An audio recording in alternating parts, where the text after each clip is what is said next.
Samantala, Idol, presyo naman po ng ilang produktong isda sa Pangasinan tumaas. Para sa detalye, kasama natin, Idol Rona Raca. 104.7 IFM. Report! Nararanasan ngayon sa mga pampublikong pamilyan sa lalawigan ng Pangasinan ang mataas na presyohan ng ilang produktong isda sa nakalipas na mga araw.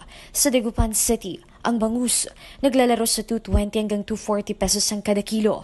Ayon sa mga bangus harvester, kaunti raw ang supply ngayon ng nasabing isda, kaya ramdam ang mataas na presyo nito sa merkado. Sa Mangaldan, nasa 240 hanggang 260 pesos ang kada kilo. Ang tilapia nasa 130 pesos hanggang 140, habang ang galunggong sumipa rin sa 300 hanggang 320 pesos. Ayon sa Department of Agriculture, bunsod pa rin umano ito ng epekto ng sunod-sunod na bagyong dumaan sa bansa. Isa rin sa nakikitang salik sa pagtaas sa presyo ng ilan pang pangunahing bilihin tulad ng karne ay ang pagpasok ng Burr months. Sa datos naman ng Philippine Statistics Authority, lumobo sa 1.5% ang inflation rate nitong buwan ng Agosto mula sa 0.9 nitong Hulyo, kung saan ang food inflation ay naitala sa 0.6% nitong nagdaang buwan mula 0.5%.